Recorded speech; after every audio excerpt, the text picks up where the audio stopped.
Hello, is third time a charm here? Oh, there we go. Yes, Yes. yes. Heard you laughing. Namaste. Yes, for a moment I thought AI was sabotaging my call. I've had that problem before, but not this time. Yes, I hope you're okay. I recently saw a video saying it's a bad idea to take 3-hour daytime naps because that'll keep you in a groggy state. But you sound, judging by the tone of your laugh, you sound pretty awake and ready to go. So, Mhm. yeah. Okay. Well, it's great that you were willing to come on. It only makes sense that I don't know if it. Well, happy birthday, Donald Trump. I don't think there's any significance behind the fact that we're having this interview on the same day he turns 71. I'm a really big fan of him anyway, but just thought I'd point that out. But anyhow, Greg, great to be speaking to you. Why don't we go till 7:55 instead of 8, just so I could enjoy my little pre-sunset walk and get the final sun gazing session I want to get in before the sun officially goes down at 8:30 is the sunset time up here in the Philly suburbs.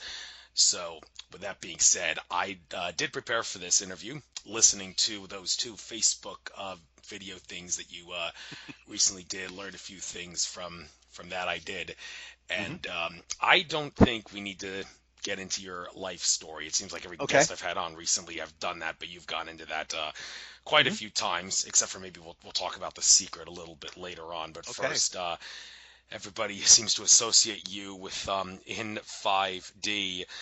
First of all, does the D stand for dimension, density, or both? And second of all, what to you is the fifth dimension or density all about? Okay. Well, yeah, D stands for dimension.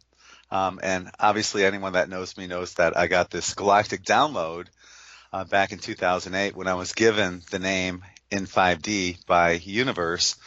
And before, I know we're going to get into the law of attraction, but a little later. But I just want to make sure that I cover this too. It's really important that you surrender yourself to Universe, and that's really what led me to having this galactic download. Was I surrendered. At the time, I was a successful child and family therapist, and I had written my own program designed to help families who are at risk of dissolution, children going through the reunification process, and for parents in need of parenting classes. And I have a patent pending on this program, and it was approved by the area's largest human services facility, and I was using that in a 3-county area. But yet I knew that there was more, much more I needed to be doing. So that's when I surrendered. And I went outside one evening and I said, I give up, universe. What is it I need to be doing? And that's when I got my galactic download. And for those who don't know what a galactic download is, it's kind of like receiving this huge hologram of information all at once. Instantly, you know everything about what you're supposed to be doing.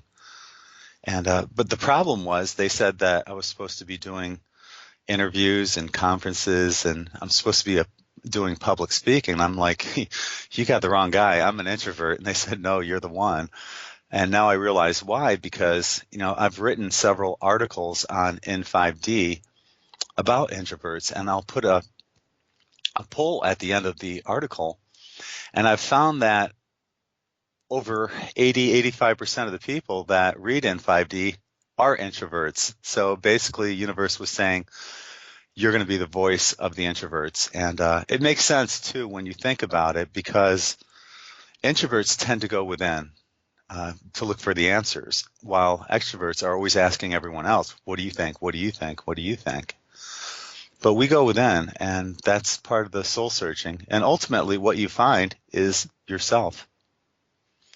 So as getting back to your question, though, what is the fifth dimension? Well, I've actually been there and experienced it through one of my visions that I had, where basically I saw myself standing in front of myself, and all of a sudden, this white light floods the planet.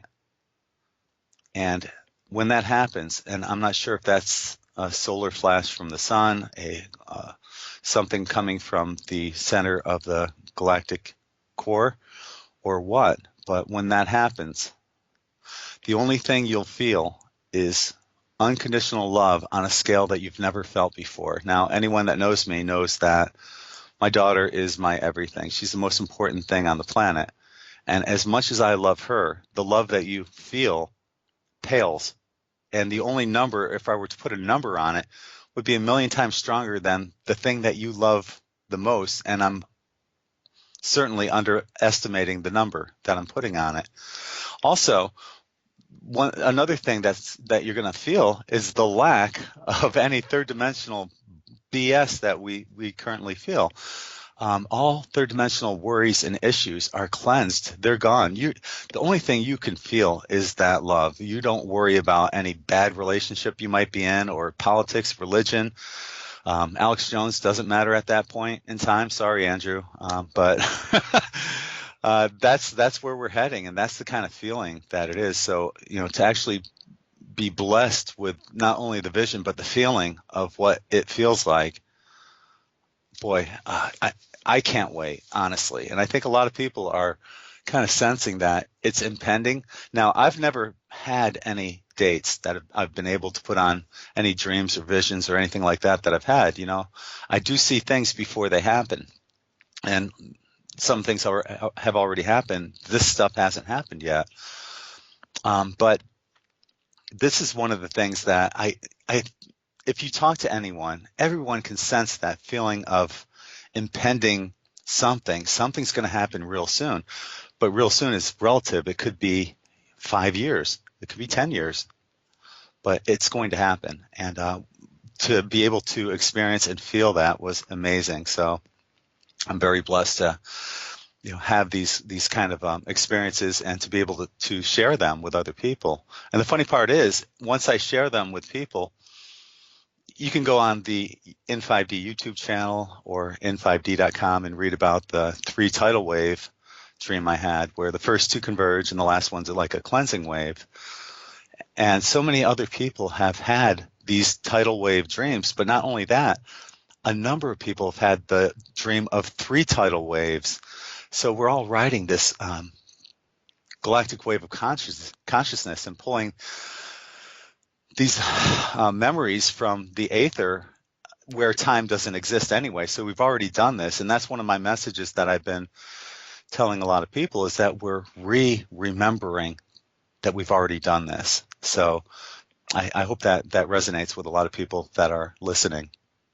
It does resonate with me. And just a quick side note, I myself have noticed that as the vibrational frequency rises, the whole thing you said, Alex Jones doesn't matter anymore. Well, yeah, I notice the same thing. I mean, I don't watch this video as much as I used to. Right now, it's basically just go to Infowars.com and read the headline, and then read the little sub art thing in black in the articles just to see what the headline's all about. But Mm-hmm. it's an unavoidable consequence that as the vibrational frequency rises, you really don't have to listen to fear porn as much anymore. Mm-hmm. Interestingly, I do seem to recall you said the reason you subscribe to his channel is because he occasionally lets David Icke on, although it's been a long time since Icke's come on the program, and I bet the fact that Jones and Icke do not see eye to eye in regards to trusting Donald Trump probably has something to do with that. Mm-hmm. But yeah, but that's maybe we'll get into that later on. What you think about the political view of this world now and everything. But about the nature of the fifth dimension, elaborating on it a little further, a lot of agree to disagree kind of thing going on here regarding what the nature of the fifth dimension is about. While some would assert it's just a service to self versus service to others measurement, where it's a lot more service to others in 5D than it would be in 3D or 4D. Others think of the fifth dimension as being some sort of a near utopian paradise where everyone's burping butterflies or something like that, and there's bright colors everywhere, and everybody's got a highly crystalline body and all that. But many would see that and think that's a completely far out view of the fifth dimension, which is taking it a little bit to an extreme. Although anybody who's listened to people like Andromeda Council Contact Tolik would think otherwise, because of course his view of what a 4D 5D reality is, well, of course that's based on what his contacts have told him is his view, and that's different from what other people would define as the nature of a 3D 4D 5D reality. But for those that want to try to settle the confusion on this, do you associate the 5D reality more with the behavior and the aspects of the entities in that reality, or the actual construct of the living and non-living things that exist in that dimension? Hmm, that's an interesting question. A lot of people, and I found this more recently than not, a lot of people are concerned about the physical body. Am I taking it with me? Does it really matter? Honestly, because I believe that in the fifth dimension, we become light bodies and we'll recognize each other from our energy signatures. So the day, minute, hour, second that you were born, that's your energy signature. And while it might be possible that you could manifest a body, why would you even need it? That's third dimensional ego, I believe, that would say, oh, I still want to keep my body. It doesn't matter at that time. I can't wait to get rid of this meat suit, you know? So I think that's just a matter of perspective. No one truly knows, honestly, what to expect. I can have these visions. I can even step in there and feel what I felt, but that's from a third dimensional perspective. Maybe that's all I'm allowed to see and feel. It's probably a whole hell of a lot more than that. And if we truly are re-remembering, then that's all I'm allowed to re-remember at that point or see from a third dimensional level. So for what it's worth, I don't think anyone truly knows, even though we're kind of re-remembering what it was like, but it's hard to put yourself in that perspective in a third dimensional body. Fair enough response. No one knows. Yes, well, the fact that there's so many different views on it makes the nobody knows answer seem fair enough. But what you just said about like leaving the body and all that, and what this reality would be like for those of us, whether it is our last trek or last chance for that matter. I do recall um, in the not too distant past, you seem to have had a very inauspicious synchronistic event where two different people told you something about how everybody has this opportunity to move on to the next reality, but those that fail will be, for all intents and purposes, totally screwed because this is their last chance. And you found that to be so inauspicious, you decided to make a video about that to basically make the disclaimer: please do not misconstrue this as fear porn. I just need to get this out because it's of huge practical significance from a synchronistic standpoint. Have ever since you made that video, have you learned anything further about what those people may have been implying when, well, one of them anyway, suggested that those that don't succeed in this reality are screwed because this is their last chance? I think you're referring to a video that I made. Gosh, that might have been in 2008, 2009. Now, it was definitely longer than more recent than that, like maybe Really? 2015. I think maybe you Really? made this video. Hmm. Yes, this was yeah, you and Michelle Walling did the spoke about this, about how two different people in like the same day met up with you and told you about this is people's opportunity to stop being sheeple and start raising their consciousness, and those that choose not to do it are going to be in a lot of trouble because they I could take time to look it up, but no, that might be too much of a That's okay. distraction in regards to this Yeah, interview. But don't worry about that. I just thought maybe you may have learned something new in the time that you made that video, to think maybe to see maybe what exactly that person was talking about, because you seem pretty confused yourself when you tried to Well, make sense of it. So okay, well, when you mentioned that, I said people are screwed. I would remember that. I don't remember saying that, Andrew, honestly, because I always think that even if you're not part of the shift, no one's screwed because this is all about the experience. So you still have that opportunity. It's just not right now, and that there's nothing wrong with that. Some people are just here, like Dolores Cannon said, to hold the vibration and to be to experience what it was like to be here when the shift happens, even though they might not necessarily make it themselves. And there's nothing wrong with that. Nothing. I do think it comes down to the 51%, and Dolores Cannon mentioned that as well, that you have to be at least 51% positive. That's not very hard to do, I don't think. You would think otherwise if you were to watch CNN or listen to Alex Jones, who did unsubscribe to. I'm sorry, but I did unsubscribe to him. Too much fear porn on there for me. I am unsubscribed to a lot of YouTube channels. Of course, I'm still subscribed to yours, though. I listen to just about all your interviews. I haven't, not 100%, but just about all of them. You're doing such a great job, Andrew, and I'm so happy that I remember when you first would call into N5D Radio, and I kept telling you over and over again, man, you should have a show. You should do a show. You would be really good at this. And you are. You ask a lot of hard-hitting questions, and I think people appreciate that. Yes, I probably should have pointed that out from the very start. If it wasn't for you, I probably wouldn't have this. Well, definitely wouldn't have this show. It was at the October 2013 Return to Atlantis conference where I officially made the decision to do this show. Mm-hmm. What exactly happened from a magical metaphysical standpoint at that conference that implanted that inspiration in my mind, I don't know. Maybe it was the quartz crystal sand on the beach or whatever, but Mm-hmm. whatever it was a blessing in many ways. Mm-hmm. So, all right, going on with this interview, I guess one of the best ways for me to uh, go throughout this interview is to use your in5d.com website as a guide. Maybe I'll check out some of the other sister sites that you got as well. Mm-hmm. But looking at the subtitle here, esoteric, metaphysical, and spiritual. Well, first of all, esoteric. This often is what covers a lot of areas that some of it may fall out of the realm of the metaphysical and spiritual, but there's no question that a lot of the things that you want to try to cover on your site are things that are deliberately kept hidden from the general public in order to keep Mm-hmm. us in the dark.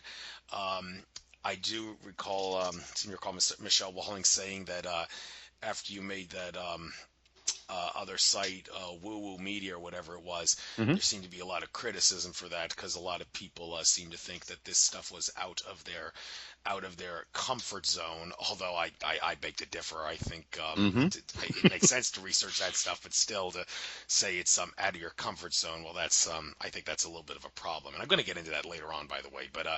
esoteric stuff. What kind of things that are hidden aside from metaphysical and spiritual stuff? Do you feel is worth revealing? Well, that could be a whole show in itself, Andrew. We'll just make it like a list, if you know what I mean. Like try to make a list out of it, not a full-blown One of elaboration. my favorite things, and as you know, I've interviewed Jordan Maxwell several times, is religion. I absolutely am fascinated by religion and how many people blindly follow something that they're not really willing to question. And one of my favorite things to question about religion is Genesis 1:26, where it says, "Let us make man in our own image, after our own likeness." And the us ends up being, well, it's not the Father, Son, and the Holy Ghost because the Son wasn't born until the New Testament. So the us end up being the Elohim, who are mentioned often and frequently in the Old Testament. El means God, Ohim is plural. So let us, the creator gods, make man in our own image. Another thing I like questioning is that there's 4 different blood types, A, B, AB, and O, 2 different RH values, positive and negative, and all the combinations of those. So it's impossible to get 4 different blood types, 2 different RH values from Adam and Eve. So how did we get here? So, and once again, right from the start of the Bible, it starts off with hot air and bullshit. It starts off with a lie. So how did we get here? In my opinion, it's a combination of what Zecharia Sitchin said about the Anunnaki, that they genetically manipulated us, several templates of us actually, to create a slave to mine gold for them, but I think it's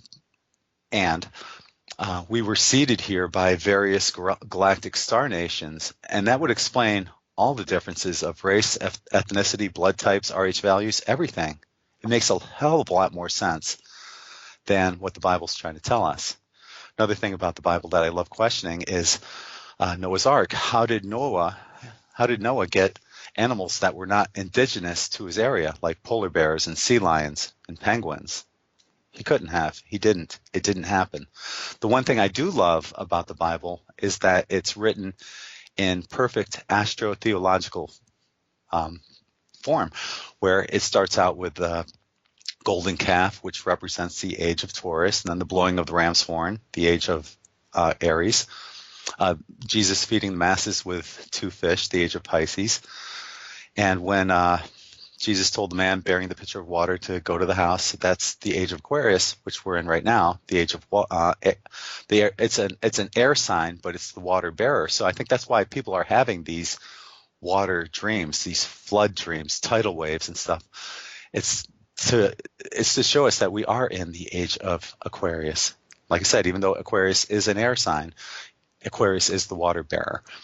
Some other things I like to uncover is like Saturnalia is another good one. Christmas time, what that really means, how that date came to fruition, and what it really means. And if you go back, you'll find that Saturnalia was a week long of debauchery and celebration. It's really to celebrate Saturn. And the Christians tried to co-opt it. This existed before Christianity, and then the Christians tried to co-opt it, saying that, you can have your Saturnalia along with the celebration of Christ, the birth of Christ.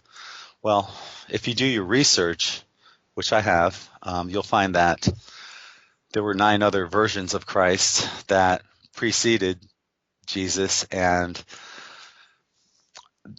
same story over and over again. Born on December 25th to a virgin mother, died, resurrected after 3 days, so on and so forth. The story gets old. It gets really old. How many times are we going to believe it? This guy, I've been here and done this enough times where I probably didn't believe this the last 3 or 4 lifetimes. So, stuff along that line. I find all this stuff very fascinating. Stuff that doesn't make sense.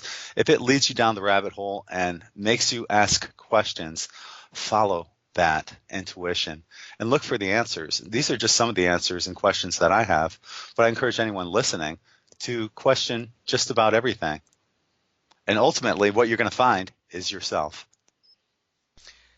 Right. But since you mentioned Jesus, I do remember when I read Jordan Maxwell, one of the first people who commented was you saying, I totally believe in Jordan that the fictional Jesus never existed. Well, hold on just a minute here. We got different people saying different things about this. You got Andrew Bartus asserting that Christ was a solar being, a human incarnation of the sun, and his story has been twisted.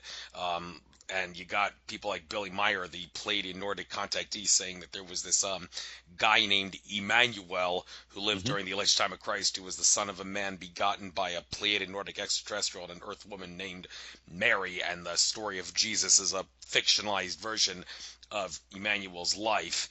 And then you got people that believe in other dimensions or realms or whatever word you want to use, universes, whatever, that would assert that since thoughts manifest into reality, everything that we can think about and imagine, Santa Claus, Easter Bunny, Tooth Fairy, and yes, even Jesus and the religious figures must exist in some way, shape, or form in those other realities. And the more people that think about those things, the more probabilistic it is that those things exist in another reality. So to say that it does not exist, you got to put an asterisk on that, many would assert. So could you maybe clarify what you mean when you say he didn't exist, for the reasons I've given, some would say no, yeah, he did exist in some way, in some other reality, or in some form that many people are being kept in the dark about?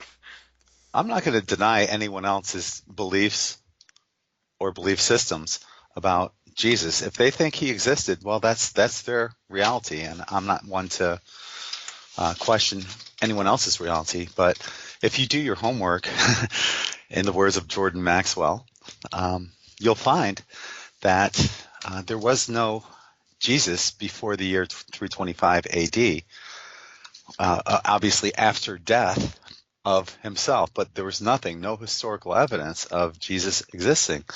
And Billy Meyer was kind of correct in the fact that when Constantine brought together the Council of Nicaea, it was because there were all these Yeshua ben Yosef cults going on, because it was prophesied that the Messiah would come. Now, Yeshua ben Yosef was a real person. Of course, Yeshua ben Yosef means Joshua, son of Joseph. And he was a rebel. He rebelled against the taxation system, and he and his wife, Mary Magdalene, and their daughter ended up moving. I don't remember if it's Spain or France, but they ended up moving, lived their lives out as normal people there, and but because there was no internet, obviously back then, they developed a cult around him being a rebel, and that if they could at least claim that he was the Messiah, which nobody could prove back then people would rally around them, thinking that their cult religion was the one that had the Messiah. So all these Yeshua ben Yosef cults were popping up all over the place, and Constantine was the one that brought them together at the Council of Nicaea in 325 AD and unified them under one person, one name, Iusis Christos, which eventually became Jesus Christ once the letter J was invented in the 1500s or so. Of course, there was no letter J until the 1500s, so there's no John, Jacob, Jeremiah, Joseph, really John, the name John in the Middle East. Really? Anyway, so they brought together this under one unified name, Iusis Christos, which became Jesus Christ, and they gave him the mythological abilities of Mithra, Osiris, and Horus. So they made him superhuman. And of course, because Jesus forgave everyone of all their sins, that's what attracted Constantine to this cult, because he basically killed his way to the top and was able to forgive himself through Yeshua ben Yosef, at the time. But that was the bringing together of the Jesus Christ story. And from that point forward, the myth had begun, of the same character that had been portrayed 9 other times beforehand. So for people to say that they've seen him or whatever, I did it. I think it was on my second. Well, it was actually on both my first and second Facebook Lives. I did mention about channeling. Channeling is real. I've been channeling since I was born, as far as I know, because I've always heard, right before I'd go to sleep, I'd hear these voices. And it sounded like muffled voices in the room next to me. But it wasn't my parents, it wasn't my sisters, it wasn't the TV, it was something different. And it wasn't until maybe about 10 years ago or so that I was just about to fall asleep and these voices came in loud and clear. I keep a pen and a piece of paper next to my bed to write down my dreams. And so I grabbed the pen and I'd start asking away. What happens, anyone that channels knows that this is true. When you're asking a question, they're already communicating with you telepathically. So you can start asking a question, and before you even get done with it, even a fraction of it, they're already answering that question. So one of my questions was, how is this possible for us to communicate right now? The only part I was able to get out was, how is this possible that, and they're already answering the question, because they already knew what the question was. And what I was told was that right before you go to sleep, your mind goes into the alpha state, which makes that possible. Now, I have a video on the N5D YouTube channel, as well as an article that explains it more in depth on n5d.com on how to open up your third eye. And it's virtually the same thing. Once your mind is in that alpha state, you're able to open up the pineal gland and get visions and see what's going on. It's so simple to open up your third eye, but you have to be able to keep your mind in that alpha state right before you fall asleep. That's the trick. It's too easy to fall asleep, but if you can keep your mind in that alpha state, you'll be able to use your third eye like I've done at the beach. There could be 1,000 people around me, and if I just close my eyes and get in that alpha state, everything's gone. It's just me and the beach and whatever visions I get. So I'll take it that you are not on the same page as people like George Kavassilis, who assert that it's kind of a bad idea to go with the third eye, or well, not totally entirely forget about it, but you shouldn't go obsess about the third eye because it's in the mind and they want control of our minds, they meaning the powers that should not be, and it's better to just go with heart all the time. And I'm also going to guess you're not on the same page as George in regards to the whole forget about the chakras. Chakras are so 3D based. I'm also not on the same page with him, but I've said before, it's because I kind of think to have a little excitement in life, you gotta go with variety. And if you forget about the chakras and forget about the third eye entirely and always go with the heart, you're going to get bored. If he can do that all the time and not get bored, well, more power to him. But I think that's kind of a pathetic way of going about life, for lack of a better word. So you're Well, not on the same page as him, are you? you have to remember that the pineal gland isn't part of the brain.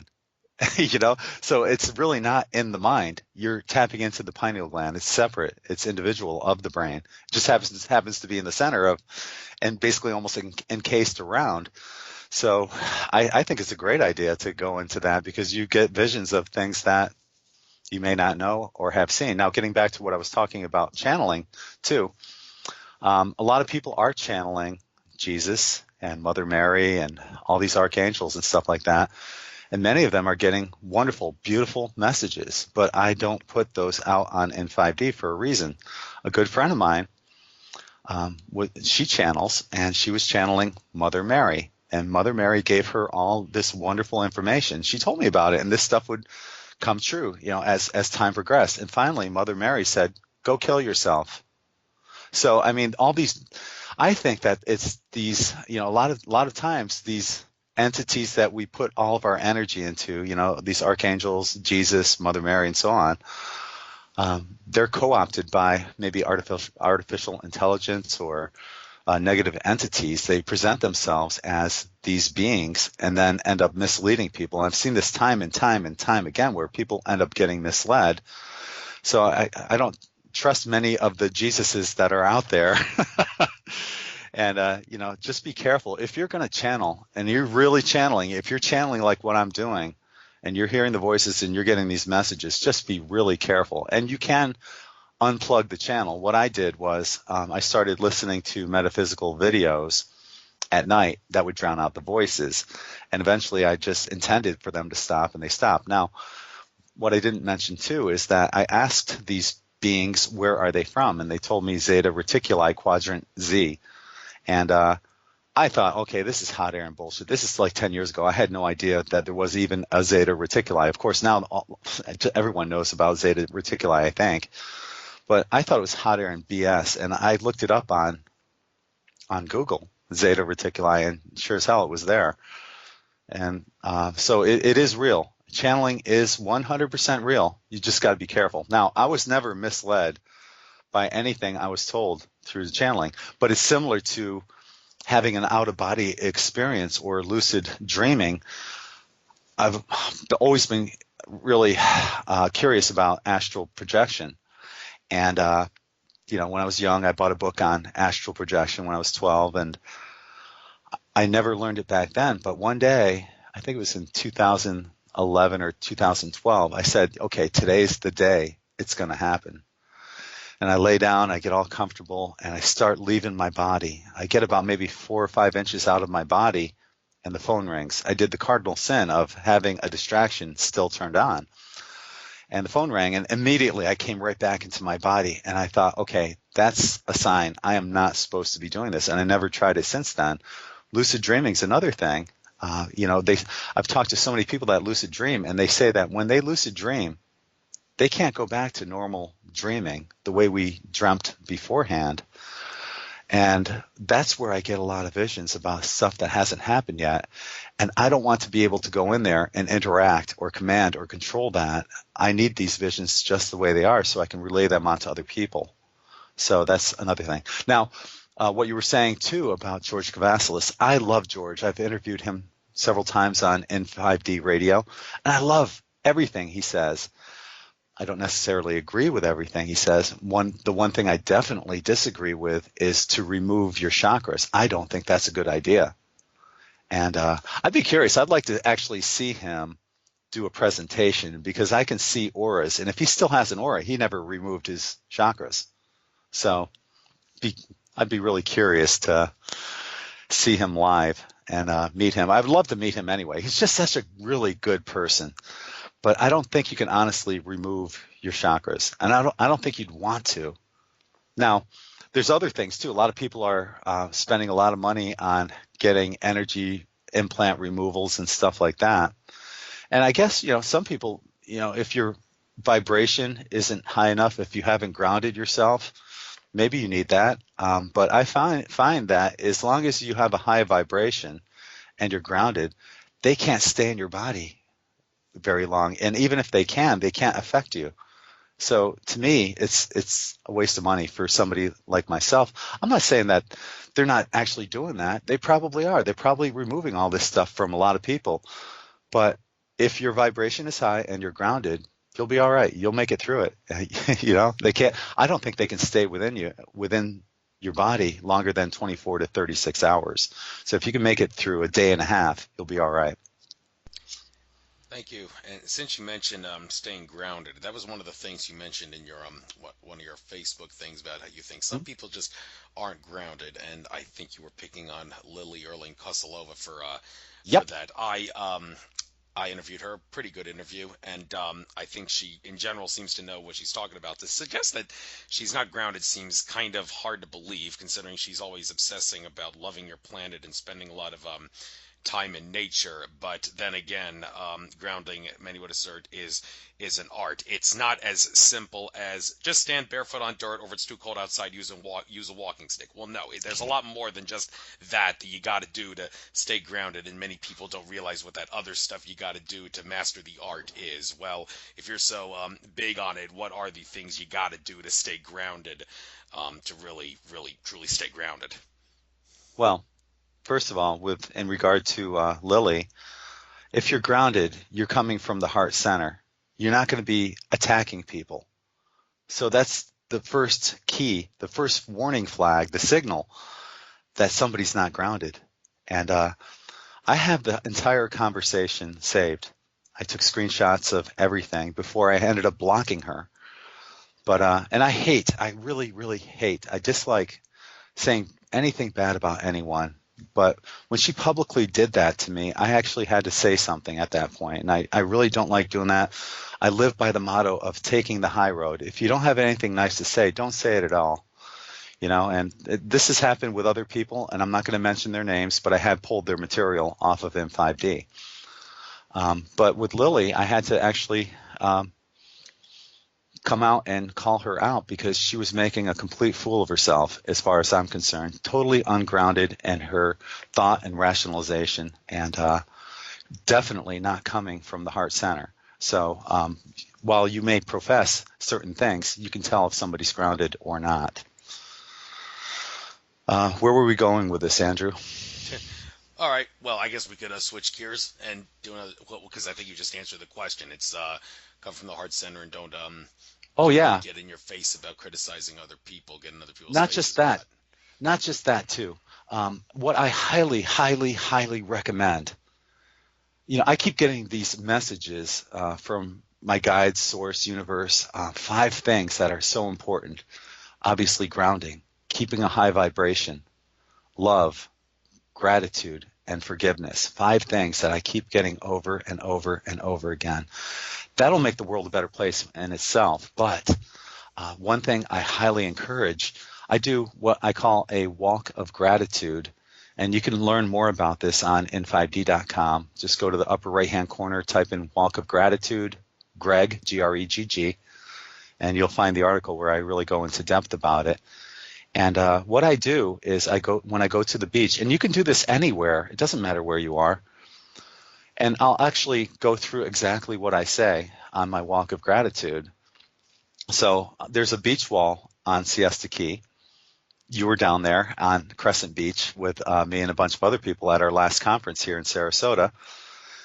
And there's a seawall down on the end there on Crescent Beach. We never actually all walked down there, but that's my reminder to do the walk of gratitude. When I get there, this is what I say. Excuse me, I have to cough. Dear Creator, Source, Universe, Spirit Guides, Guardian Angels, friends and family on both sides of the veil, galactic neighbors and friends, Higher Self, Mother Earth. I'm sorry if I don't say this as often as I should. Please forgive me. Thank you for your unconditional love, safety, support, protection, and abundance in everything that's good in life, as I promise to listen with open eyes, ears, mind, and heart. More than anything, I love you all so very much. I ask that you help me turn on all the codons in my DNA, along with activating all of my current and future strands of DNA so I can heal myself and others in humanity's best interests. At that point, I ask them to join me on a love bubble meditation walk back to where I came in from the beach. And what I do is I ask them to magnify their loving, healing energy from their heart center and send it out as far as they can throughout the planet, galaxy, universe, multiverse, and omniverse. And we walk back, and everybody that's affected in our field, which I have millions of people behind me as well, is affected by this. So I highly encourage you to look up the Love Bubble Meditation or the Walk of Gratitude on in5d.com and start applying that. Now, when I say dear Creator, Source, Universe, blah blah blah, that's my posse. Now, if you feel comfortable with using the word God, if you want Jesus to walk with you or any archangels, make this into your own. It's fine. Whatever makes you comfortable. But that's what makes me comfortable. And that's my posse. I love them so much and they always are with me. But when you do that, you actually change the energy of the whole beach. Now, right before I walk, I say everyone's family. And I kind of like clap my hands as if we're leaving a huddle, like in a football game. And when you look at everyone as family, you might see this grumpy guy or woman walking toward you. But if you look at them as family, like that's Aunt Clara or something, she always looks like that, but she's really funny. You look at that and you feel differently about that person when you see everyone as family, regardless of race. It doesn't matter. When you see everyone as family, it changes the energy instantly. So I highly recommend people do that if they have the opportunity. Yes, and everybody can do it their own version. It doesn't necessarily Hmm. have to be your way. Love variety Yes. is a good spice of life in that regard. Yes. But all right, let's switch gears here. Looking at what some of the things you have in regards to things to click on your site. Let's Hmm. go to astrology because it seems like, well, it seems based on what I've seen, you are of the tropical astrology and not the sidereal astrology type. Well, first of all, I'd like to ask you why that's the case, but before you get into that, it seems like you are, well, not obsessing, but focusing to a great deal on the whole Pluto in Capricorn thing Hmm. about how it started in, well, I think you said 2008, but I heard someone else say it was actually like early 2009 when it started, and it's supposed to go until 2024, I believe, and that's supposed to signal the demise of everything that is not in humanity's best interest. And Hmm. well, again, that's tropical astrology. If you go by sidereal, Pluto's in Sagittarius, but it is gonna, after it's in Sagittarius, it will be in Capricorn. So I guess if you wanna, when Pluto is no longer in Capricorn from a tropical, you could go switch to sidereal, so you could obsess about Pluto and Capricorn all over again. And Athan Chimenti, when I interviewed him, he did say, by the way, the good news in that regard is if you think Pluto in Sagittarius is good, you ain't seen nothing yet when Pluto will be in Capricorn from a sidereal standpoint. So maybe that will Hmm. inspire you to become a sidereal astrologer when that happens. But as of now, you do seem to focus on tropical. So I'd like to ask you, why do you think that's the main astrology to go by? And in regards to Pluto and Capricorn, please, you've said a lot about it, but please elaborate on it again. And in regards Sure. to what things do you think will be some of the things that are going to collapse now, and when Pluto in Capricorn comes to an end in the late mid 2020s, what things do you think will be the last thing that fall apart? Some people say it will be religion. Some people say Hmm. it will be the financial system. That's one of the last things. But Mm. what do you think, based on what you've seen, will be the order of things that fall apart? Okay, now on just the traditional astrology, I am a Libra, and I'm actually a triple Libra, which means that my sun, moon, and rising are all in Libra. What a lot of people think is that Librans are all about balance, but it's the exact opposite. We're constantly seeking balance, and anyone that knows me knows that I'm a workaholic. I work between 10 to 15 plus hours every day of the year, 365 days a year. Haven't had a day off since 2009. And I am a workaholic big time. I have to force myself to go to the beach to ground. I'm not kidding when I say that. And matter of fact, the last 2 days, I wanted to go. And I kept telling myself, okay, well, I didn't make it out in the morning. I'll catch the sunset. And then by the time the evening rolls around, I'm like, well, I got all this work I have to do. I'll just go tomorrow. And I keep putting it off. And that's not healthy, especially if you're Libra. You got to find that balance and force yourself to do the grounding because it does pay off. So that's one of the things that really resonated with me and made it feel like this is the right astrology to follow, because it's so true to me. Even though I'm a Scorpio cusp, I really have no Scorpio in me. Being a triple Libra, I'm all Libra. And so that's one of the things that really struck a resonance with me, why this is the right one for me, at least. Now, Pluto and Capricorn, yeah, I've written quite a few articles on that, and it's really fascinating. When Pluto entered Capricorn in 2008, right on cue. Well, let me explain. Pluto is known as the destroyer, and it will tear down everything in that's not in humanity's best interest, and it'll give us the opportunity to rebuild those. So, when Pluto entered Capricorn in 2008, according to myself and astrologer Jim Delacoli, we saw a collapse of the banking system, with the exception of the too big to fail / jail banks, and it was right on schedule. And since then, we're seeing governments being exposed. Gosh, Hillary should be in jail by now, but that's another story. Revolutions all around the world. The last time Pluto was in Capricorn was in the 1700s, during both the French and American revolutions, and we've seen revolutions all around the world. It's only a matter of time before the United States has one as well. But we will see a collapse of money, government, and religion. Now, in what order? Who knows? They're all tied together, so I don't think it matters. I think when one drops, the other will soon follow. It doesn't matter which one is the first one. They're all tied together. If you've ever seen the video, and I highly recommend this video, it's called The Ring of Power. It's like a 6-hour video, but it's wonderful. It really goes in depth about how those three are connected. And it gets into the esoteric part of how they're connected as well. And it makes you really understand from a deep level how it's all about subservience, control, and conformity, all of them. So what I see collapsing first, I don't know. It's one of them, but when the first one drops, the other two will follow. What I ideally would love to see, though, is religion collapse first, because the Roman Catholic Church has enough net worth to feed, clothe, and shelter everyone on the planet. And if that money was redistributed to everyone on the planet, it would create instant abundance, at least if money were still around then. That would allow people to have some kind of financial freedom, even though they're still being economic slaves to a system of fiat currency that's backed by nothing. Right. Of course, if everybody was a billionaire, though, the money wouldn't be worth anything. You got to Mm-hmm. understand how commerce works, so there would be a little bit of a catch there. So you can't just take all the 2.2 quadrillion in money and derivatives out there and allocate it to everybody and expect everybody to be able to do Mm-hmm. much with it, because it wouldn't be worth anything. So that's something Mm-hmm. worth pointing out. But you did say at the last conference I was at that you did, not the recent ones. It really killed me not to be with you at those conferences in March. Mm-hmm. But then again, based on what my horoscope said, I kind of needed to make a sacrifice then, based on traveling to work more on myself. So it was a sacrifice A worth making, sacrifice, huh? if that makes sense. If that's the You made a word. sacrifice. Well, yeah, that's what my horoscope said I had to do. Avoid the conferences to work on myself in the month of March. So that's why Okay. I wasn't able to meet up with you, but wouldn't have been able to afford it anyway. I had a lot of financial issues to worry about. But since I mentioned finance, you Hey, did say, it wasn't because of the price of the tickets for our N5D conferences. They're cheap.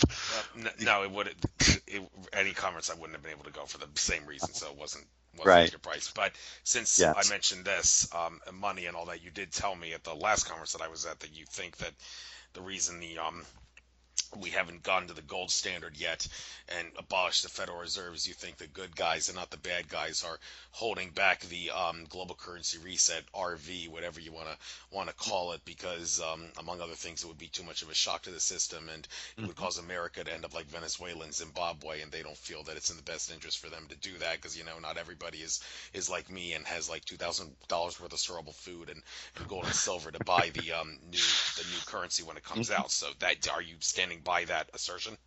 Definitely. Yeah, there's a reason why everything happens or doesn't happen. And if the dollar were to die and collapse, it would kill millions of people, honestly. I don't know how they would get by, because they're still caught in that illusion that the dollar is worth something. When it's not, and we'll all get through this, but what's going to happen is we're probably going to have to take a step backwards before we take this quantum leap forward. And if money is the first thing that collapses, I'll be dancing in the street while people are killing themselves, unfortunately. But hopefully I can talk them out of it and say, hey, this is a blessing. We're all going to get through this. It's going to be okay. I often love asking people, and I've asked this probably thousands of times to people because even being an introvert, I will talk to people about this. If there was no such thing as money, what would you be doing with your life? Because that gives you an idea of what your true divine purpose of being here for. I guarantee the guy that's making fries at McDonald's isn't going to say, well, I'd keep doing the same thing. What I get oftentimes is, I'd party or I'd do a lot of traveling. Okay, well, after you partied your ass off and traveled everywhere 10 times, what are you going to do? Eventually, you're going to do something. How are you going to contribute? What would you do, Andrew? Uh, well, I guess I do whatever the all the other civilizations that Alex Collier talks about that don't have money are doing. But I can't really give a definitive answer yet because I don't really know what they're doing. If I have a chance to meet Alex Collier again, I definitely ask him if they don't have money, what are they doing with their lives, and whatever his answer would be, that's probably what I would be doing. So I Hmm, don't have a definitive answer, but I would if I knew what those other okay. civilizations out there were doing. If you think that's a fair enough answer. So with Yeah. that being said, I'd I'm really sorry. like to know what your answer is instead of through Alex Collier's vision. What would you do right now? Uh, Probably do a lot of more not convert to the New Age faith, but do a lot of other things that New Agers do. A lot of meditating out in nature, I Hmm? suppose. A lot more sun gazing and less time. I wouldn't have to spend as much time on my computer exposing and stuff like that, like I do, because well. I guess without there being no money around, there wouldn't be as much corruption around, which means I wouldn't have to do a lot of that exposing stuff that I do to try to keep money out of the hands of the tyrants and the corrupt folks in government, law enforcement, and all the rest of it. So, So yes, a lot more. I could actually see you, Andrew, based on your answer, teaching people how to sun gaze, how to meditate, to help them along with their own spiritual progression. See Yes, that's a great answer right there. I love that. That's good. right. You don't need Alex Collier for the answer. You just answered it. Okay, That's great. thank you. Yes, that was the answer I was more leaning to. But I still want to know what all those other civilizations who don't have money what they're doing, because that I'm sure would help. We could use that as a little bit of a guide Mhm. to show us how we could be best leading our lives if money and finance did not exist. But I've often said that if a UFO were to land in your backyard, there's two things that the extraterrestrial would not have: money and a Bible. Think about it. It's true. yeah, that does make sense. Mhm. Because although that's not to say religions don't exist on other planets, but not in the same form as we believe it. So okay, I'd like to talk a little bit about indigos because I see you have that as one of the things here on In5D and one of the things Mhm. to click on. First of all, do you differentiate between indigos, star children, rainbow children? If you do, what's the difference? And I guess what do you define as the criteria for you are an indigo if you blah blah blah? Fill in the blank for me. It's a good question. A lot of that is interpretive based on what you feel. I think they're just names and labels ultimately for children that are incarnating with that either have advanced DNA or came here from other star systems, which would be the star children, to help with the ascension of the planet. So, but the actual, rainbow crystal, they're all kind of clumped into the same category. Although, you could argue that, as you progress, the younger that they are, the more they're advanced as they come in with even more abilities and better, higher strands of DNA, perhaps. But yeah, it's all. Here's a great example. My friend Jenny uh, has a couple, three daughters, and when I met her and her daughters, one stood out. to me. And I know that as a parent, you love all your children equally, but one was very different from the other two, and that was Missy. And I told Jenny, I said, she's an indigo.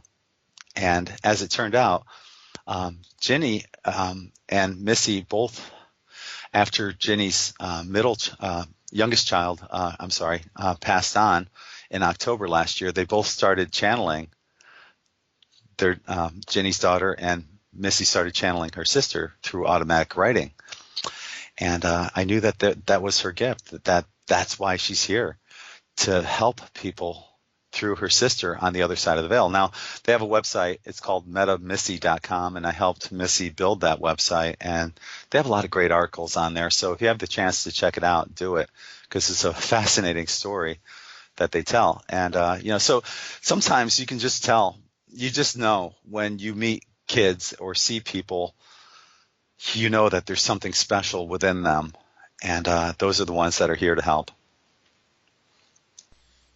Yeah, I'll try to check that out after this interview. Hmm. Look into that. But all right, another thing to discuss here. All right, let's talk about some of the things that you would put on the Woo Woo Media page. This is kind of controversial based on what some of your fans have told you, because this is kind of out of their bubble, out of their comfort zone. But hey, if you want to expose the nature of reality, like I do all the time, it's Hmm. worth making a site about it, I guess, because well, some of the entities and such that you would talk about on Woo Woo Media are of a higher level consciousness standpoint, like Andrew Bartas has said that the creature we know as Sasquatch, Yeti, Bigfoot, whatever you want to call it, Hmm.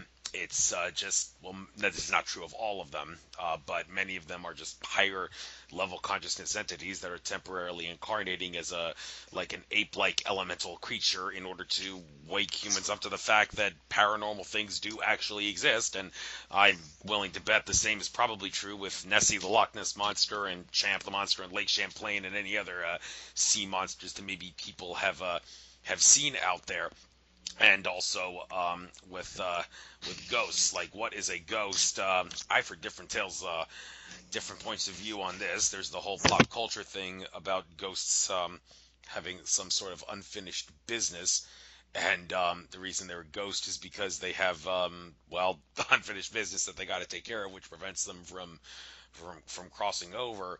But David Icke has talked about ghosts. They're just entities of another frequency, and when you see the ghost, that's just an interference of their frequency with our frequency. But that's just the tip of the iceberg.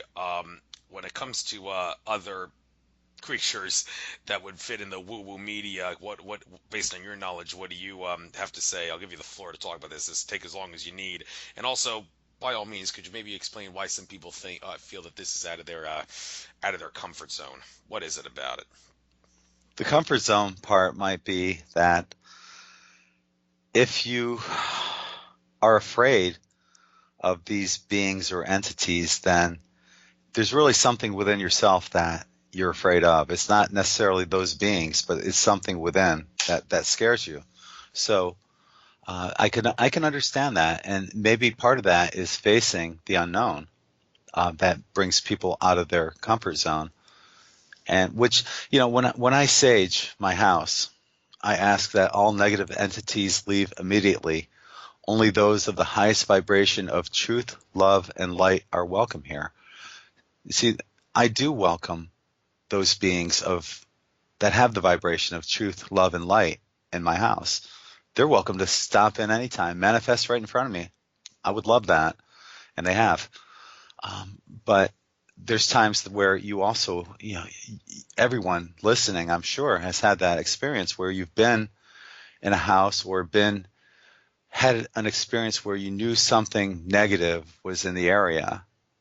And a lot of times, your hair might rise on your skin or something like that, and you just feel like something's not right.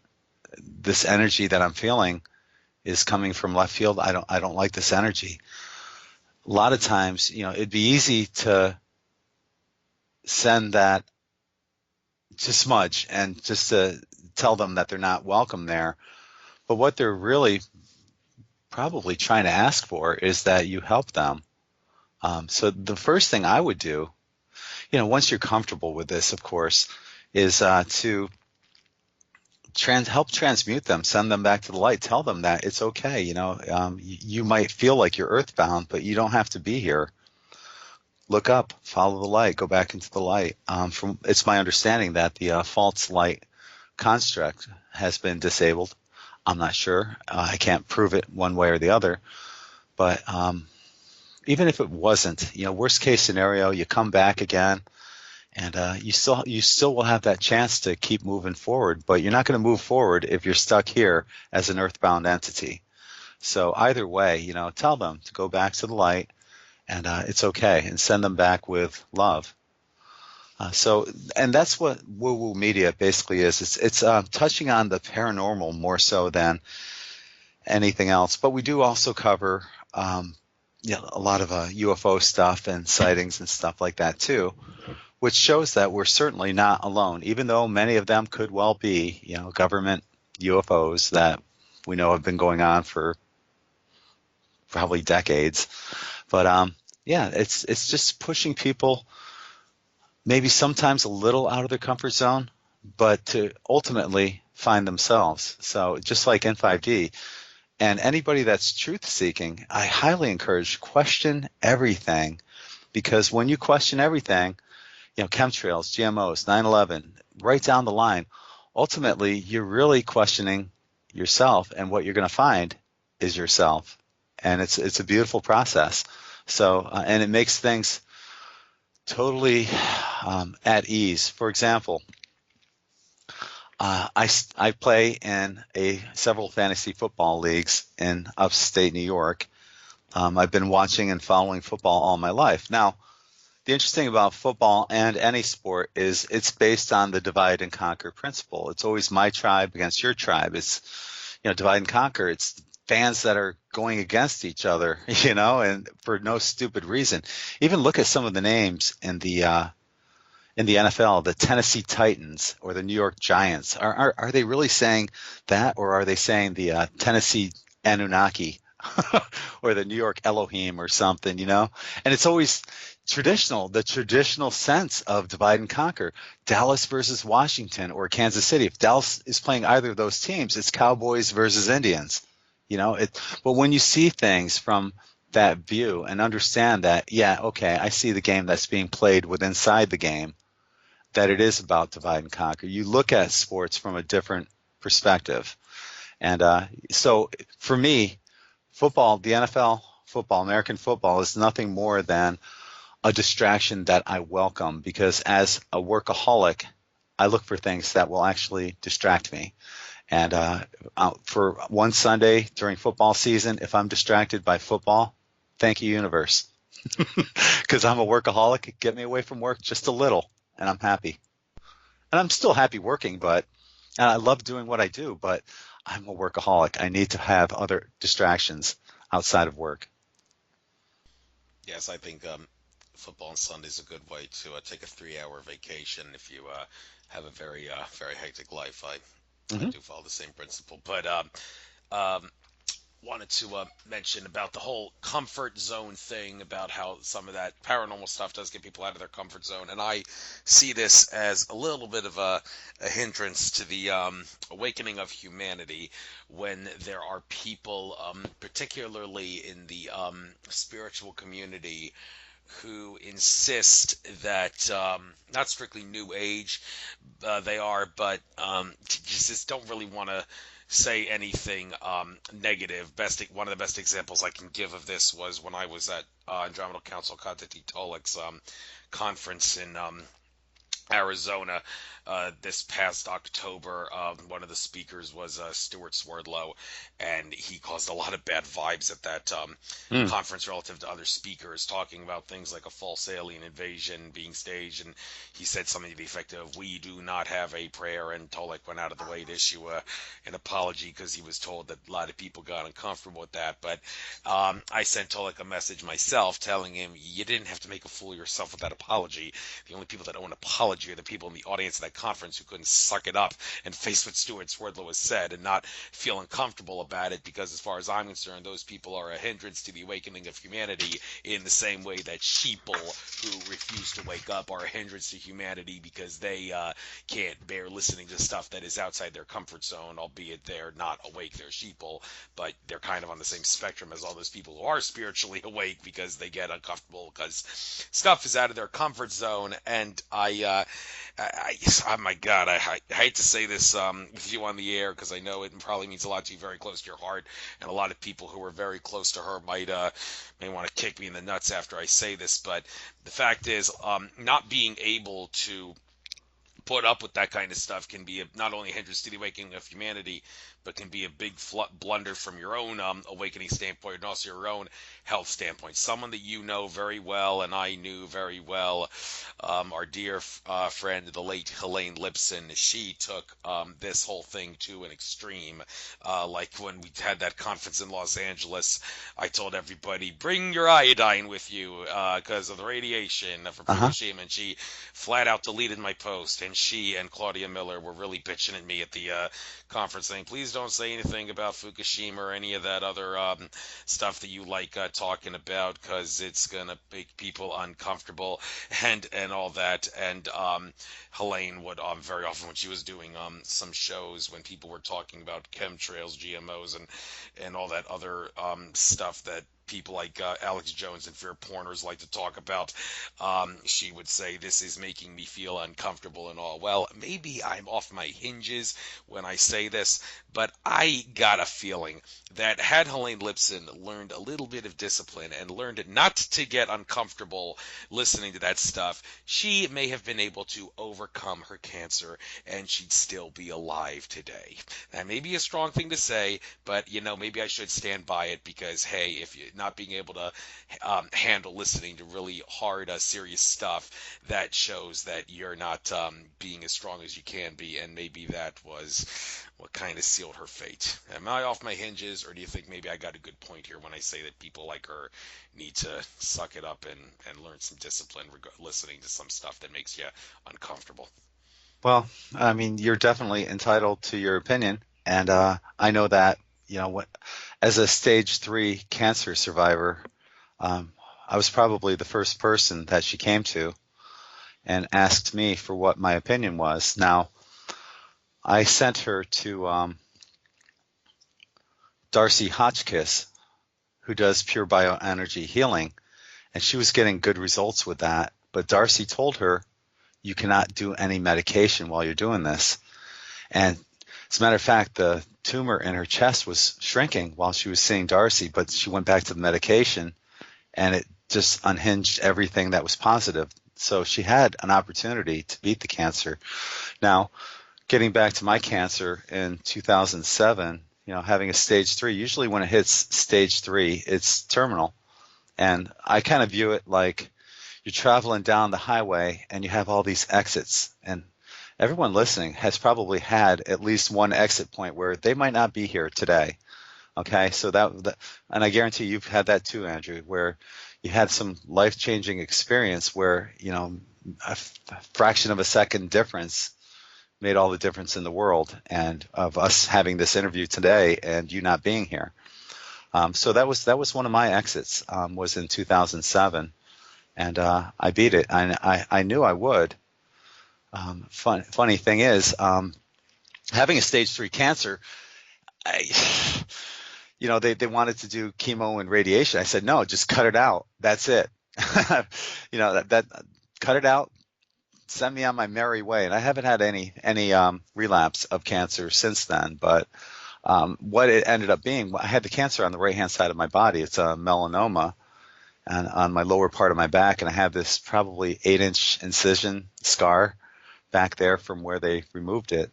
And what it was, if anyone that's taken QHHT training knows that anything that happens on your right-hand side of your body is a current life experience. If you stub your toe, it's telling you a message of something in the current life on your right-hand side of your body. On your left-hand side, it's past life. And here's a great example. I've had a sciatica issue for gosh, 25 plus years, and it was on my left-hand side. The L3, L4 are compressed. I've seen the x-rays, bone on bone. So when I was up in New York with Michelle, we stopped to visit a friend of ours, a psychic, Cindy Staffen. So we went to her office, and her friend, Catherine, was there, and she had a John of God bed. And I was asking her about, okay, well, I've got this. I was squatting down at the time because my sciatica was so much in pain from just walking basically across the street, maybe 50 yards.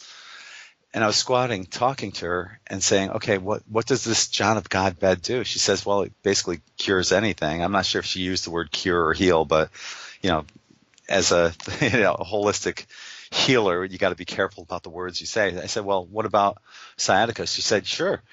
And I said, okay. So I gave it a shot. And what the John of God crystal bed is this bed. It's basically a massage table with a sheet on it and a pillow. And there's 7 lights that are aligned to your chakras, and they flash intermittently. And what they do is they put a towel over your eyes, and you have a headset where you're listening to this ambient music. While all this is happening, these beings of light come in and they work on you. And it might be for 30 minutes or an hour, 45 minutes, whatever you decide to pay for. And so I did that for like 45 minutes, I believe, the first time, and got done with it. Afterwards, I felt really good, but I could still feel that was there. She said, that's okay. They continue working on you throughout, until it's really gone. I'm like, okay. Within 3 days, it was gone. I consider this a bigger miracle than beating cancer, because cancer wasn't painful. Sciatica is. When you have that pain, it feels like someone's stabbing you in the back and it's going all the way down into your toes. Now, to this day, I still have that numbness in my toe. And I asked her and Cindy about that, and they said that that's the reminder to express gratitude for the healing. And it makes perfect sense. And it's one of the many things that I'm very, very grateful for, that I do not take for granted. So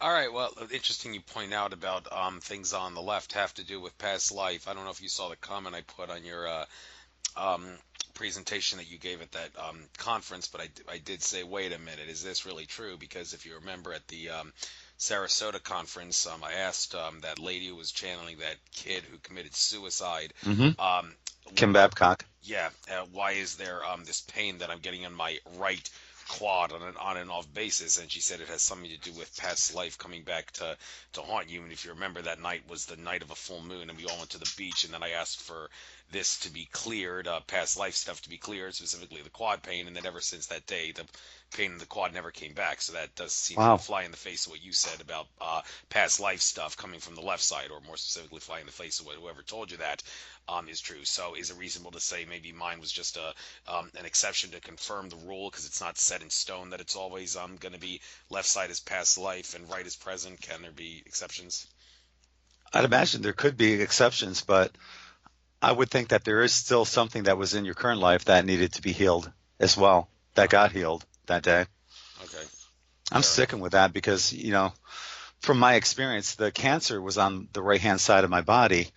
And at the time, I was going through my second marriage, and it wasn't good at that time. And of course, you just can't point the finger at the other person. It takes 2 people to make it successful, and it was both of our faults. And but it was manifesting as cancer, and the relationship was cancerous.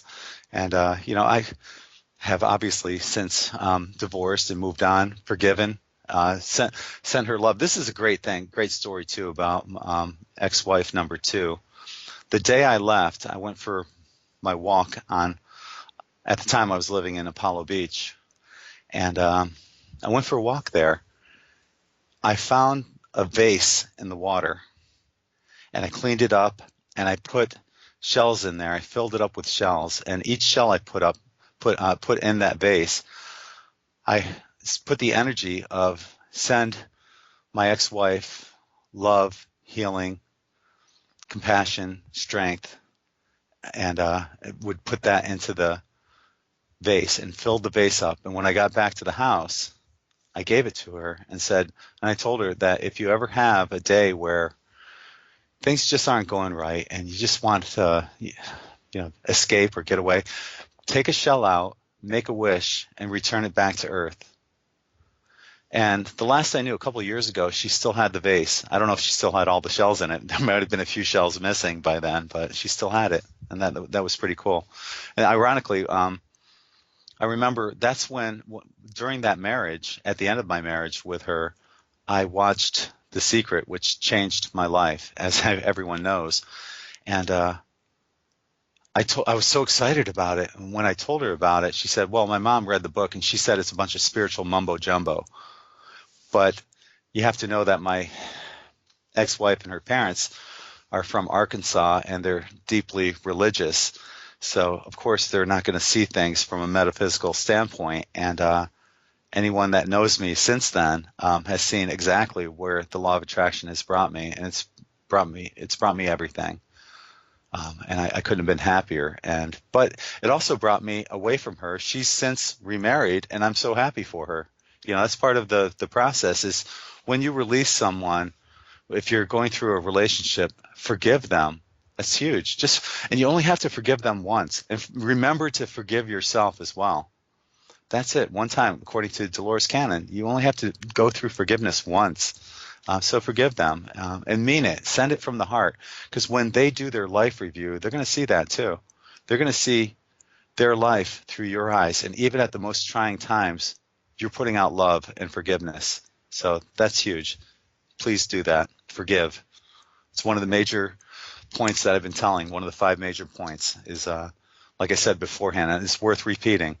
Keep your vibration high. Stay grounded. Love, forgive, and express gratitude. All right, but in regards to forgiveness, are you the kind of person that doesn't seek justice because you see justice as a glorified revenge? I mean, to say that you shouldn't seek justice, that's kind of what many would assert. You're basically saying, okay, I don't care if you try to take advantage of me, whatever you want, because I'm always going to forgive you. You're basically asking people to have their way with you, take advantage of you, and do all kinds of bad things to you. So you got it. So many would assert you definitely got to draw a line. If even if you believe justice is glorified revenge, you can't always have that because the law of attraction will come back to bite you in that regard because people will always have their way with you. So when do you draw the line on justice is not worth seeking because it's glorified revenge? I can't think of one situation. Really? So you're not the kind of guy that believes what I do. Like, if hypothetically you are, yeah, I went through this experience in Arizona, getting pulled over by a cop who doesn't know transportation laws only apply to those in commerce, and so he goes ballistic when you stand up for your rights and all that. You don't believe it's in your best interest to get the incident on film and then sue the living crap out of them as a way of teaching them you're not going to get away with violating my rights this easily. You saying it's not worth it to do that?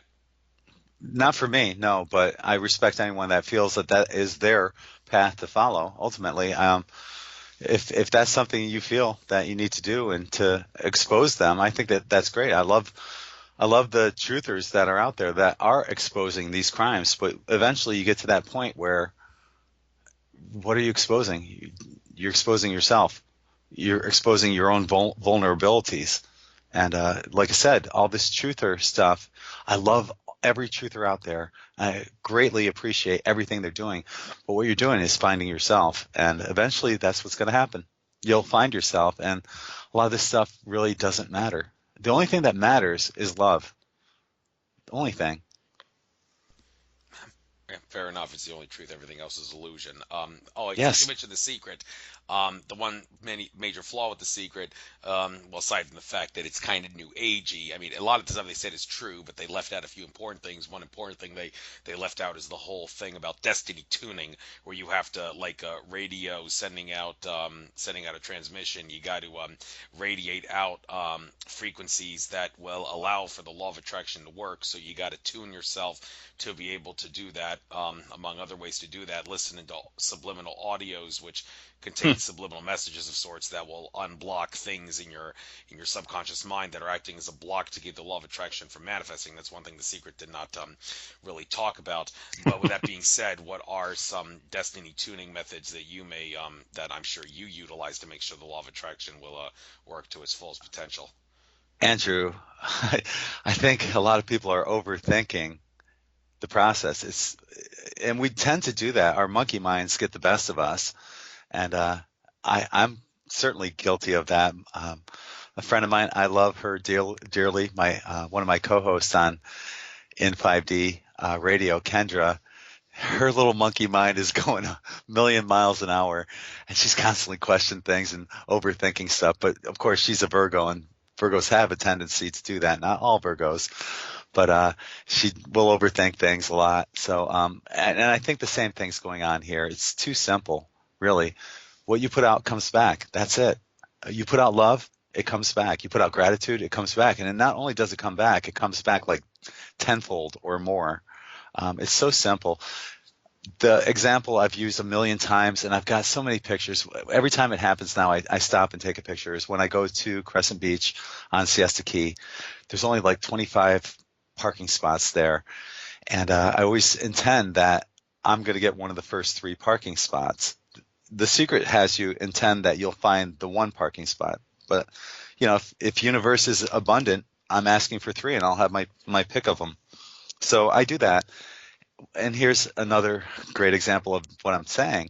One time, and to understand how emotion plays into it, one time I was going to watch the sunset, and for some reason there was a ton of traffic going over the bridge to Siesta Key. Now, I only live 2 miles from Crescent Beach, and it took me about 20-25 minutes to get there, but the whole time. Now, if this had happened to me maybe 15-20 years ago, I'd be like, swearing, what the hell's happening? I'm never going to get a parking spot.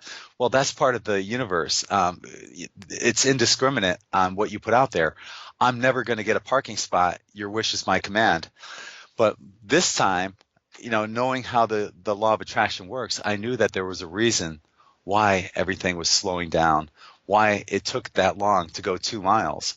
And sure as hell, when I pulled into the parking lot, as soon as I pull in, the car at the first parking spot, the spot closest to the beach, was pulling out.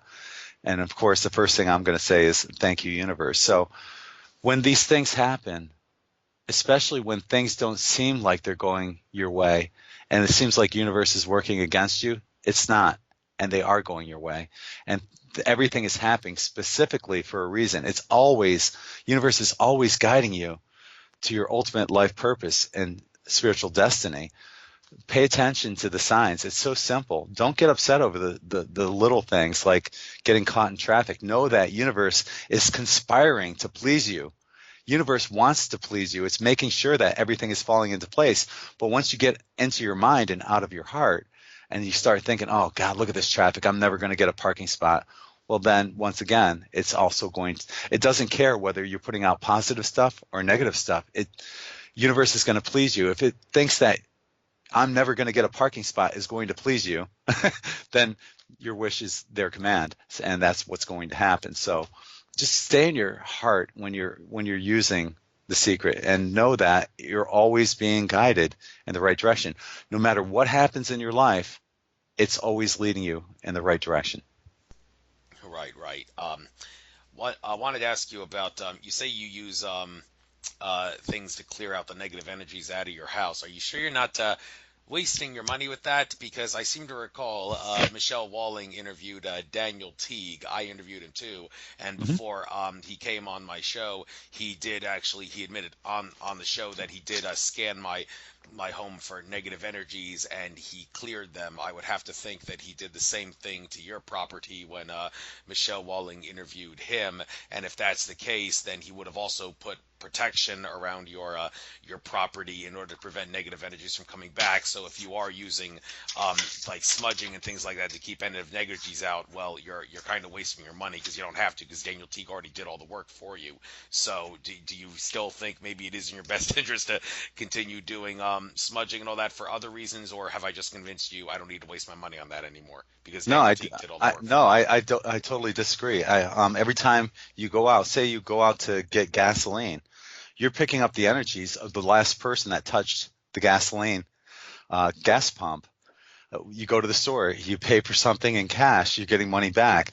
Every dollar that's been touched by every person has their energy on that. So you're bringing in new energies all the time.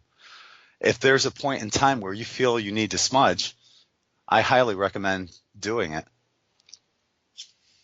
All right, maybe I should get back to Daniel what he meant when he said he put protection around. I did actually ask him in my interview with him, like hypothetically, if you were to clear the house and someone decides to, because they believe in using violence to escalate violence, buy themselves a gun and brings a gun in the house, is that going to bring in negative energies? I think I better check and re-see what his answer to that is, but it may help answer the question there a little better. But all right, switching gears here. Got a couple more questions I want to ask you, and then I guess we'll call it a night. Like I said, I wanted Hmm. to end around 7:55 or so to catch the sunset. And please don't Okay. think I'm singling you out here. Some of my other guests I'm going to have in the near future, since sunset's around 8:30, I may actually do a hour and 50 minutes shows instead of 2 hours for that reason Great. alone. But yeah, because I love the sun that much, and the sunset I know. means that much to me. I know. So I remember seeing you doing sun gazing inside the drum that was circle the the first last time I time you ever were here. did it. Yes. Oh, yeah, that was Yeah, great. and don't you dare tell my ophthalmologist mother, or I'm gonna kick you in Hmm. the nuts. All right, Yeah. okay, but they're just screwing with you. All right, you mentioned that people have told you that you got spirit guides and angels, the good spirit guides and angels, with you to a great extent, and I've been told the same thing by people like Sean Cohen, and they've Hmm. even made themselves manifest. Like when I bought some metaphysical chips of sorts off some guy who sells like pyramids and stuff and all to and also chips and orgone tablets to put on your computer and such. I got some for my cell phone, and I discovered that they were disappearing. And when I called the manufacturer, well, not the manufacturer, the people who were selling them to me, um, have you ever gotten complaints about this from your customers? Like, why are the things you're selling me disappearing? They said no, but the wife of the person who runs the site, she told me that my paternal grandfather, who died in year 2000, was communicating with her, telling her that the reason my angels and guides were taking the chips from me, was their way of making their presence known, and they were basically trying to tell me you don't need to waste your money on these things because we'll keep you safe from all the EMFs and other negative energies that comes from the phones, so, and the computers and all that. So don't bother buying them. Well, if they're going to take me from them, I'm sure that I would have to think that they're going to compensate me for the $15 or whatever it was that I spent on that in some way, shape. Because, well, if they're angels and guides, they would certainly find a way to do that for me.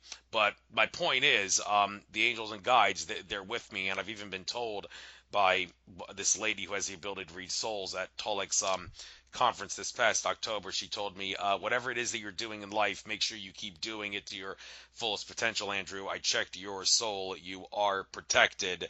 And when I heard that, I thought, well, that's very reassuring. And then the second thing I thought was, wow, I wish I could read souls the way you could.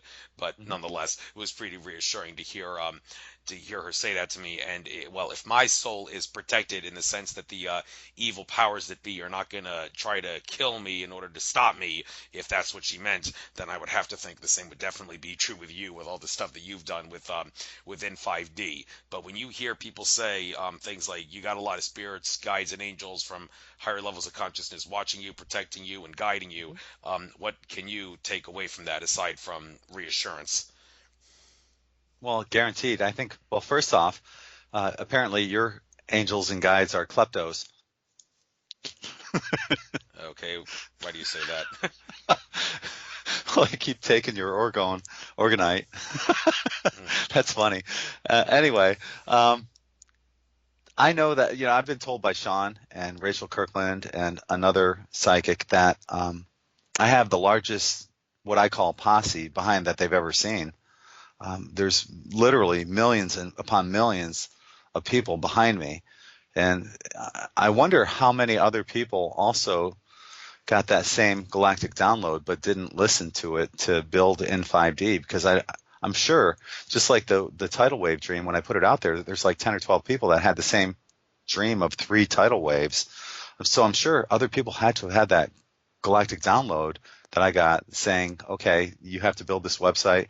Here's the name for it in 5D. You have to do all this public speaking and stuff. And it makes me wonder about that. But I do have a huge posse. Not that anyone else doesn't have it. Everyone has a lot, so much help and guidance behind them. Well, oftentimes we forget to ask for help. Our guides and angels can only do so much, but if you ask them, they can do a little bit more. So, and even when you ask them, sometimes it might not manifest the way you think it's going to, because there's something you need to learn beforehand. And you have to understand that these things are happening for a positive reason, not that they're working against you, but everything that's happening in your life right now is guiding you to where exactly you need to be. So understand that what you're going through right now, what anyone's going through right now, is always leading them in the right direction. And when you comprehend that that's always in your greatest and highest good, it's a lot easier to understand, okay, that's why I've had this bad break. And when you get these bad breaks and you look back at them maybe 2 or 3 months down the road, you get a better understanding. Ah, that's why it happened. That's the lesson I needed to learn. Here's a great example. And I've talked about this on N5D. My mother's a type A controlling personality. The first time I married another type A personality, and that didn't work. And marriage number two, very similar to my mom. As a matter of fact, wife number two was born on the same exact day as my mom. This is how the universe was trying to get me to understand this is your message. And my message was not to confront my ex-wives, but to confront my mother, which I ended up doing in my late 40s. And this was the first time any of us, me or my two sisters, had confronted my mother. And she backed right down. And that was the message that I kept getting. And it took me 40 some odd years to understand what that message was. So sometimes it'll take a while if you're really not paying attention. But of course, when I was younger, I wasn't really looking for those signs. I didn't have a grasp of why these things are coming into my life. I just thought, well, this is the way it is. It's the way it's always going to be. No, it's not. They're coming into your life. These incidents are coming into your life for a reason, to learn from and to move forward in your own spiritual progression. I guarantee you that my mother volunteered to teach me this lesson, as painful as it was for her on the other side of the veil to volunteer for that. She wanted to do this to me, to make me stronger as an individual, and from that point forward, there's no way I'm going to be with a type A personality. I'm too laid back. I'm too much of a free spirit to be controlled by somebody else. So that's not going to happen again. All right. I wish you the best of luck in that. And well, by the way, my angels and guides didn't take all my orgone. It was just the specific stuff for the cell phone that they were Gotcha. taking from me, and they took it from me on two separate occasions. And after that, there were a couple of rewards that I got in life that I were unexpected. So I guess that was their way of compensating me for the money that I had to spend on that, because they're not going to do something like that if they're truly benevolent without finding a way to compensate you for the financial aspect and also the energetic aspect with the protection. All that's for sure. But all right, one thing I wanted to ask you, um, you've made it clear, yeah, you're still smoking tobacco, and I want to ask you if you feel that there's any benefits from that. I had actually quit smoking tobacco in November 2013, and I had quit for about 3 years, but then I just started to start smoking again after I heard Andrew Bartz's talk about how he uses tobacco to help him communicate in two dimensions to make it easier for people who are like sheeple to understand the far out stuff that he talks about. And I figure, well, I could certainly use that with the far out crazy stuff I talk about my show that many people who can't use their crown chakras and such wouldn't know two shits about. So and I believe it has helped me in that regard. Although the only tobacco I smoke is Mapacho, and I must say, when you those times you gave me all those free cigarettes, I appreciate it. Although I must say it was kind of intimidating because Mapacho out of a pipe, you don't inhale that, and I was like, Hmm. ooh, I have to inhale tobacco. This is kind of intimidating because cigarettes are the ones you inhale. But I give you credit for making sure that you smoke American Spirit. That's got Hmm. no additives and chemicals. and all that. Although, if you ever day ever comes where you want to quit, but you don't want to quit cold turkey, I would certainly advise maybe switching to cigars and then eventually switching to pipes, because when you don't inhale, that causes you to not. It doesn't go into your lungs, because inhaling into your lungs is like the best way to become addicted to it. If you just put it in your mouth and then drown it out, it's going to go into your system a lot slowly, and the come down isn't going to be as intense, and it's not going to give you an instant high.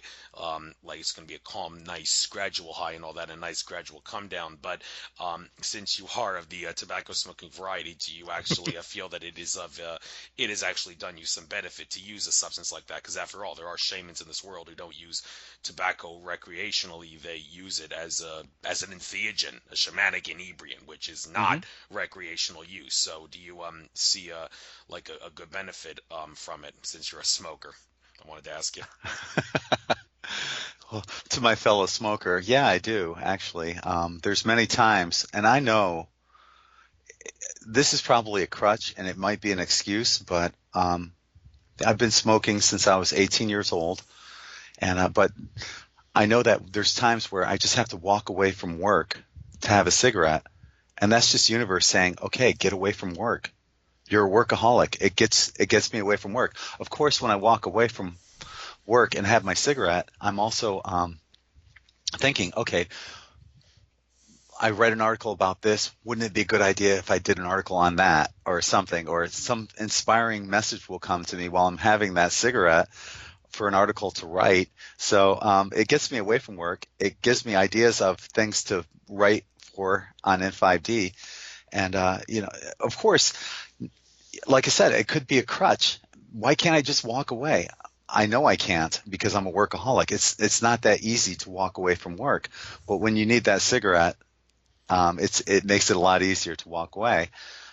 For me, I do smoke American Spirit Gold, the organic one, and it's funny when you do see people at conferences, spiritual conferences, if they smoke, chances are they're smoking American Spirit. Now, I had a energy clearing. I did an interview with Eric Rains, and he cleared me, but he said that there's one contraption in my chest that actually works in my benefit. There's a positive one that prevents me from having any chest issues from smoking.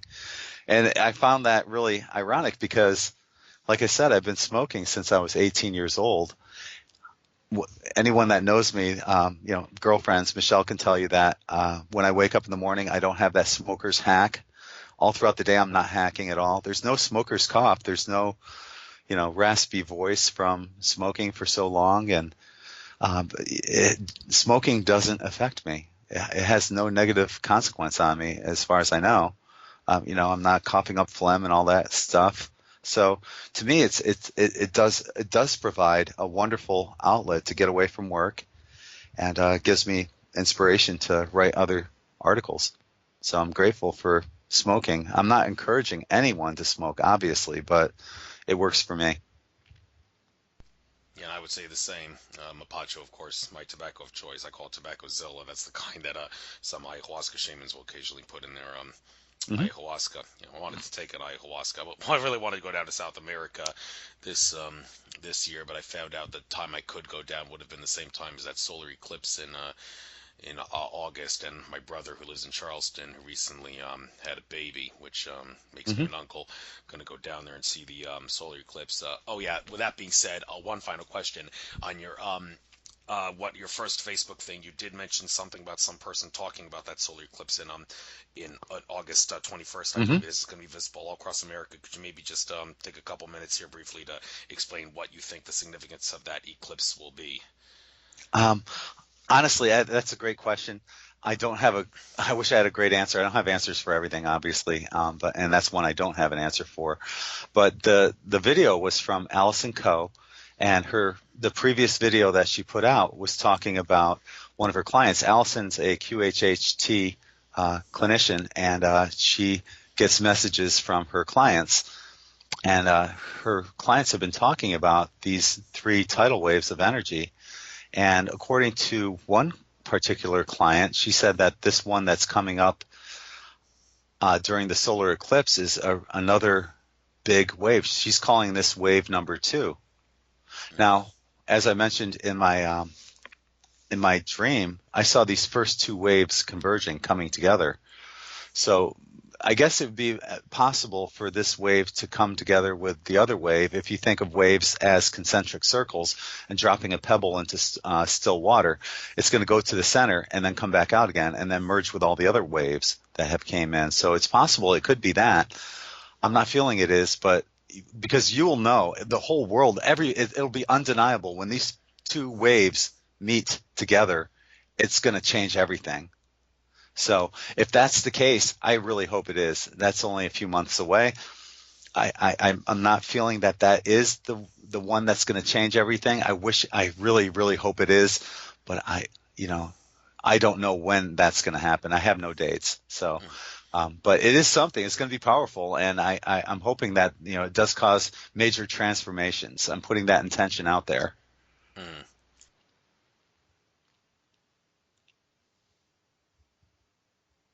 Okay, you muted yourself, Yeah, Andrew. yeah, I did. Thank you, thank you. Yes, bad habit.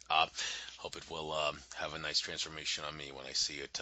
When I see it in Charleston, it's one of those things you just want to try to schedule a pilgrimage to at least once in your life, a solar eclipse and all. So Oh yeah. definitely worth it.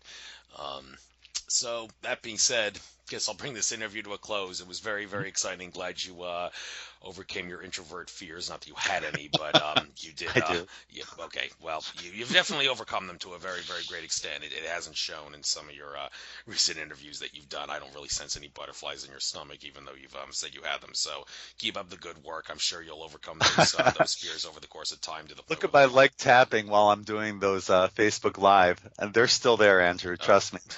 well, it'll only go away over the course of time, I assure you. So, Yeah. all right, great having you on, Greg. I'll upload this to YouTube hopefully by tomorrow at the midnight at the absolute latest, and I'll spread it far and wide just like I do with all my other guests. Thank you for coming on. I'll definitely Appreciate do what I that. can to be at any future conferences that you schedule. Take your time with that. And by the way, if you ever need a speaker at your conference, you can ask me. I will not ask you to give me any money to come to the event. So, That's I'm so open to awesome. that. All right.